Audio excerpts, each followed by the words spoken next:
তো বন্ধুরা, স্ক্রিনে যে ফটোগুলো দেখতে পারছো এগুলা কিন্তু ফেসবুকে বা ইনস্টাগ্রামে বা ইউটিউবে অনেক ভাইরাল কিন্তু ফটোগুলা। তো আজকে দেখাবো এই ফটোগুলা তোমরা কিভাবে তৈরি করবা। তো প্রথমে চলে যেতে হবে ফোনে থাকা যে ক্রোম ব্রাউজারটি আছে সেই ক্রোম ব্রাউজারে আসার পরে এখানে সার্চ করতে হবে জেমিনি গুগল।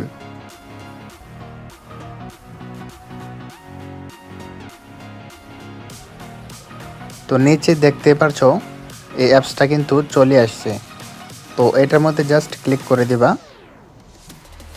তোমরা এখান থেকে তোমাদের ফোনে থাকা জিমেল দিয়ে এটাকে সাইন ইন করে নিবা। তারপর এখান থেকে প্লাস আইকনে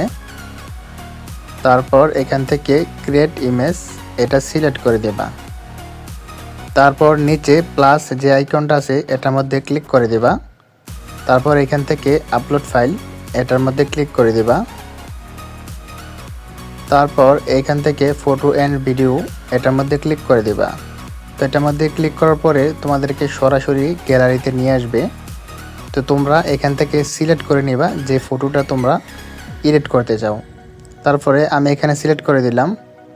আর এখানে আমি একটা পম্পট কপি করে রাখছি, সেটা আমি পেস্ট করে দিব। তো তোমরা কিভাবে এই পম্পটগুলো ডাউনলোড করবা এটা কিন্তু আমি ভিডিওতে বলে দিব। তো আগে দেখি এখানে কিভাবে এডিট করে দেয় আমাকে। তো আমি কিন্তু ফটোটা দিয়ে ওকে করে দিলাম।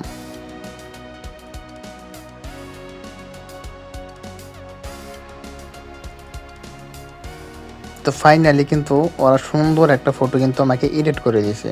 আর আমি যে ফটোটা দিয়েছি ওদেরকে এটা কিন্তু একটা মোবাইলের ফটো। তো কত সুন্দর করে কিন্তু এডিট করে দিয়েছে আমাকে। ফটোটা কিন্তু একদম ডিএসএলআরের মতো। তো জাস্ট এখান থেকে তোমরা চাইলে কিন্তু সেভ করে নিতে পারবা। সেভ করলে কিন্তু গ্যালারিতে চলে যাবে। তো এখন আমি স্ক্রিনে দিয়ে দিব প্রত্যেকটা ফটোর পম্পটগুলা।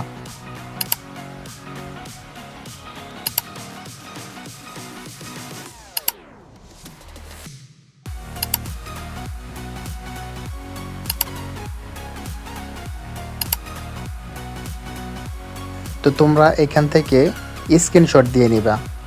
তো তোমরা স্ক্রিনশট দেওয়ার পরে তোমরা জাস্ট গ্যালারিতে চলে আসবা। তারপরে এখান থেকে তোমাদের এই প্লাস আইকনটার মধ্যে ক্লিক করে দেবা গ্যালারির। তারপর এখানে আসবে সার্চ ইমেজ, এই অপশনটা তোমরা একটু খুঁজে নিবা। তারপরে এটার মধ্যে ক্লিক করে দিবা। দেওয়ার পরে ঠিক এমন একটা ইন্টারফেস আসবে, তখন তোমরা ধরে কপি করে নিবা। তারপরে গুগল জিমেনি এটার মধ্যে গিয়ে পেস্ট করে দিবা। তো দেখবা তোমাদের ফটোগুলোও কিন্তু ঠিক এমনভাবে এডিট করে দিবে। তো ভিডিওটি ভালো লাগলে অবশ্যই চ্যানেলটি সাবস্ক্রাইব করবা।